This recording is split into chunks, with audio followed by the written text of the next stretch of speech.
Senang nggak? Kenapa senang? Karena boleh pulang. Orang pulang senang. Contoh lagi, Lebaran masyarakat pulang mudik, senang nggak? Kenapa senang? Pulang. Orang pulang senang. Sekarang selesai hidup di dunia, kita pulang kepada Allah, senang nggak? Ragu-ragu, mau bilang senang takut besok gitu.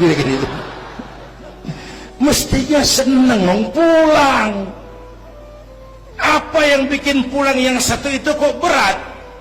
Kelihatannya dua. Pertama, kita ini sering mencintai sesuatu berlebihan, berakar di hati.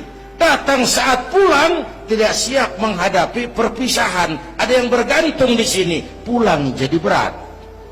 Kalau cinta Allah sepenuhnya, cinta alam seperlunya, pulang enak. Yang kedua, bekal nggak cukup, sengsara di jalan, pulang jadi berat.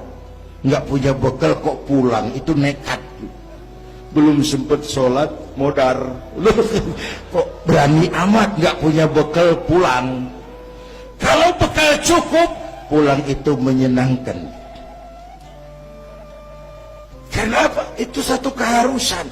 Iya, kalau umat-umat terdahulu umurnya relatif panjang. Kalau kita ini mencontoh baginda Rasul, beliau wafat umur 63. 63 itu standar. Kalau mencontoh Nabi, jatah kita 63. Kalau malam ini kita sudah 50 tahun, tinggal 13. Waspada. Kalau malam ini kita sudah 62 tahun 11 bulan, udah jangan pakai pantangan, apa aja makanlah Pak, sebulan lagi tuh.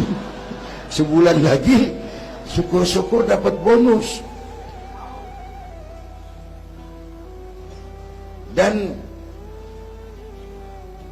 saya bilang mati itu tidak pakai abjad. Kalau pakai abjad bisa nunggu, mati bang ngacak. Kadang-kadang kakeknya segar bugar, cucunya pahit. Kalau mati pakai abjad enak nunggunya. Tahun ini yang mati A, tahun depan B, tahun berikutnya C, lalu D, terus F, lalu G, lalu H. Saya Z. Repot saya, nggak ada yang ngurus, orang udah habis.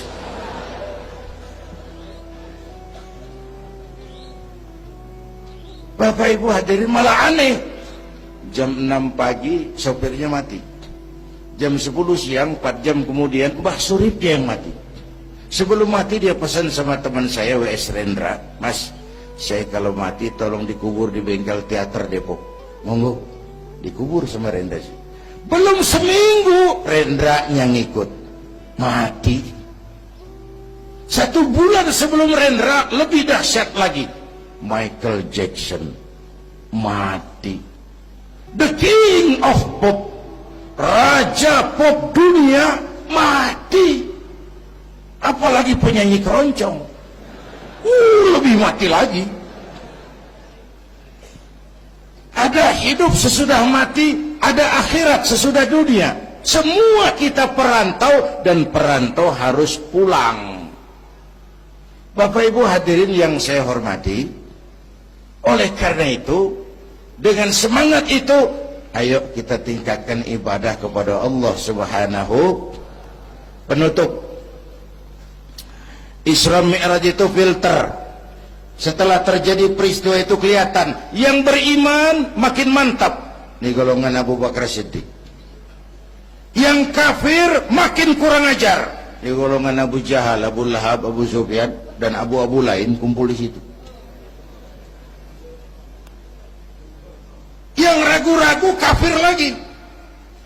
Ini kristalisasi. Maka dengan memperingati Isra Mi'raj ditambah dengan semangat sholat berjamaah, ayo kita jaga kesatuan, persatuan, kerukunan, dan kekompakan.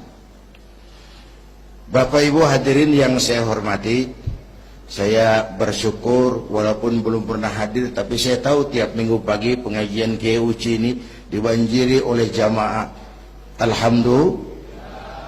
Kita doakan beliau diberikan kekuatan dan pengajian jalan terus sampai kira-kira kiamat kurang seminggu. Jangan sampai kiamat lah, ngeri. Saudara-saudara, itu yang kita perlukan sekarang.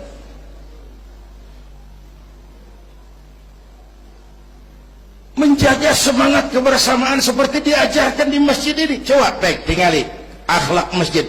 Siapapun masuk masjid, copot sendal, buka sepatu. Kenapa? Tidak ada warga kelas 1 di sini. Semua sama di depan Allah. Ini masyarakat yang mau kita bangun.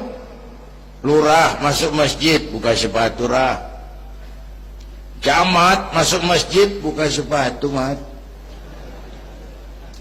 Wali kota masuk masjid, buka sepatu. Ini Pak yang ngomong dia tuh. Sembarangan tak.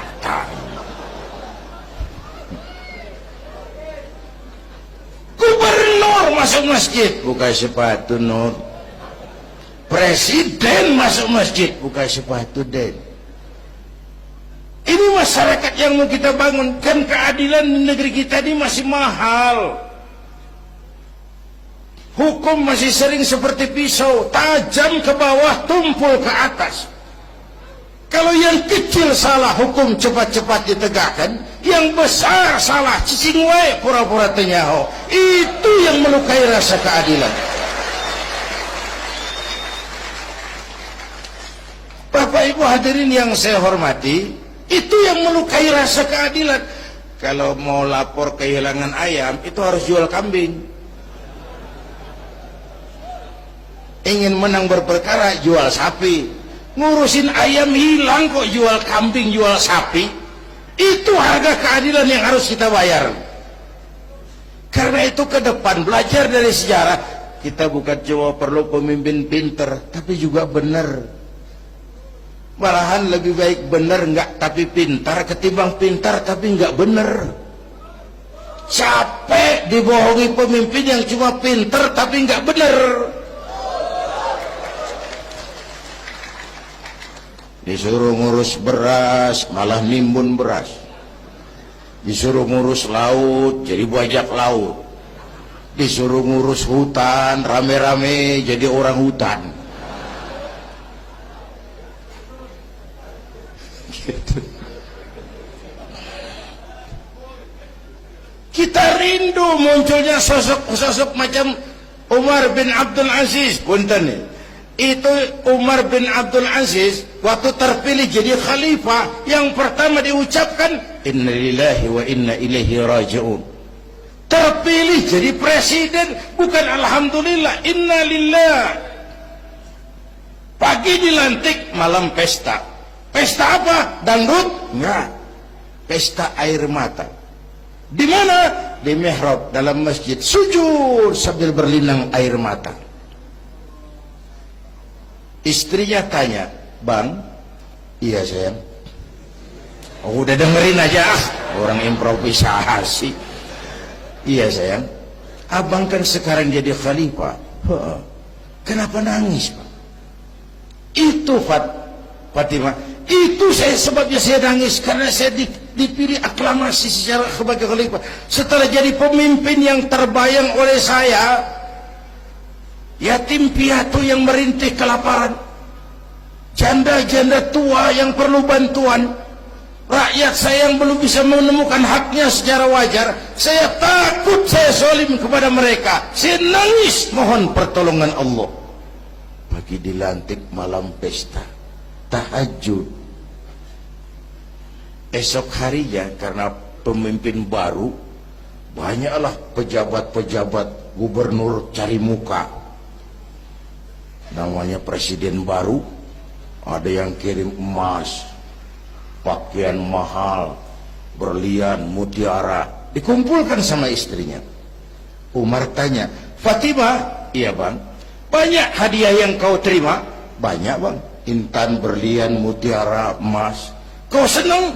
"Saya senang bang." "Oke, kalau kau senang itu hadiah intan, berlian, mutiara, kumpulkan sebanyak-banyaknya dan besok kita cerai. Tapi kalau kau sayang saya, itu hadiah intan, berlian, mutiara, jual uangnya masukkan baitul mal untuk ngurus rakyat kita. Apa jawab istrinya? Istrinya pun istri beriman, gak mentang-mentang istri pejabat lalu ikut-ikutan borong proyek suaminya. Kata Fatimah, abang, iya sayang, apalah artinya intan berlian tanpa engkau di sisiku, bang?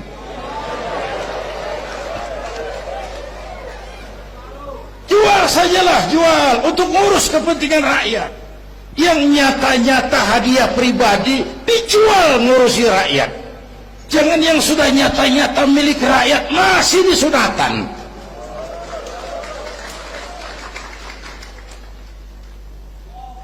Yang antik lagi, satu malam beliau kerja di kamar pakai lampu templok, nulis. Datang seorang tamu, Assalamualaikum ya Amirul Mukminin. Waalaikumsalam. Silakan duduk. Ada apa? Enggak, cuman mau ngobrol. Urusan pribadi khalifah, kita kan teman lama. Oke, baik. Beliau berdiri, lampunya dipadamkan, ditiup, mati, gelap kamar. Ayo kita ngobrol. Tamunya heran, ya khalifah, iya, kita kan mau ngobrol, iya, kenapa lampu dimatiin? Begini mas, mau tamunya dari Jawa waktu itu, dengerin aja kenapa sih?